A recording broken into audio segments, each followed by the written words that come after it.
mon son préféré de moi, Zach, mon son préféré de moi.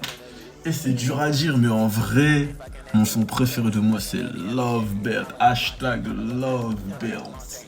Love Belt. Et encore, c'est même pas un son de moi. Genre, c'est même pas un son de moi, en vrai. Genre, un son de moi, c'est Attaque-moi ça. Love Belt, c'est un son de Booming. En vrai. Et en vrai, c'est... Ah, du coup, oh, putain, ça nique tout. Mais bref, le son... En fait, c'est le son dans lequel le Booming, il raconte sa vie. Il raconte sa vie. Il raconte sa vie. Mais en fait, faut comprendre ce que ça veut dire raconter sa vie pour nous. En fait, nous, tu veux pas être un individu, tu racontes ta vie. Pourquoi? Parce que tout le monde s'en bat les couilles de ta vie.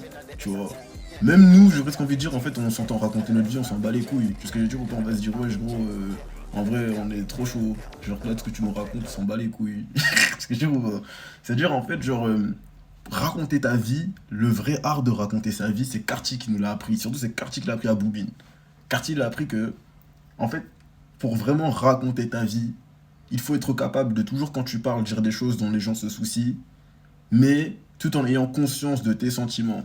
Parce qu'en fait, les gens comprendront ta vie à travers le fait d'entendre tes sentiments régulièrement. Tu vois ce que je veux dire ou pas? En fait, ils te comprendront mieux en comprenant tes sentiments et en se focalisant sur ça, que en essayant de comprendre les événements que tu as vécus, de s'imaginer à ta place et de faire des calculs. Tu vois ce que je veux dire?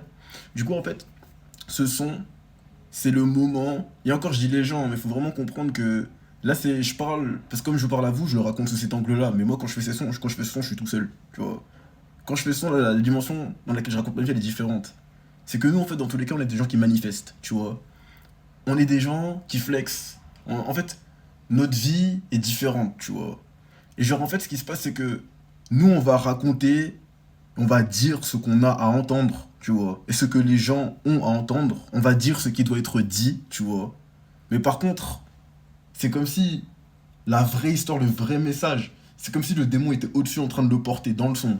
Et genre, en fait, je sais que par exemple, t'écoutes le son, tes oreilles vont entendre un truc, mais ton cerveau, il va imaginer quelque chose d'autre, tu vois. Je sais que tu vas te plonger dedans, en fait, ton démon, il va capter. Toi, tu vas entendre, ton démon, il va capter. Et même toi, à travers ça, en fait, tu seras dedans, du coup. En vrai, c'est vraiment ça, Love Belt. Et genre, en vrai, l'histoire, hein, c'est vraiment l'histoire de la manière dont je dois sauver une meuf. Ouais. Premier degré. En fait, Love Belt, c'est quoi? C'est... À la base, ça vient de LV Belt, genre ceinture élevée. Le jour où j'avais acheté une ceinture élevée. Genre, j'avais acheté une ceinture élevée, pourquoi? Parce qu'un jour, genre, j'avais 500 balles, je voulais acheter un cadeau à une meuf. Parce que moi, en vrai, je suis un mec, je dépense pas mon argent pour moi, je préfère faire des cadeaux aux gens, en vrai. Et genre, en mode, au final, la meuf, elle méritait tellement pas. Et genre, tellement ça me brisait le cœur, genre, de devoir, genre, en mode, dépenser cet argent pour moi, pour acheter, je ne sais pas, un objet superficiel dont j'ai rien à foutre. Bah, en vrai, je sais que c'est le moment où j'ai mis cette ceinture et la manière dont j'étais défoncé. J'étais vraiment défoncé. Et j'étais vraiment défoncé. À ce moment-là, j'étais vraiment défoncé. Genre en mode. Et c'est là que il m'a apparu la manière dont. Mais ça arrivait plus tard. C'est bizarre. Ça arrivait plus tard, tu vois. Arrivait la manière dont. Et cette ceinture, c'est comme si elle symbolisait le contrat que j'avais passé avec cette meuf d'un jour. Mais pas la meuf à qui je voulais ouvrir la ceinture. La meuf en mode tu vois.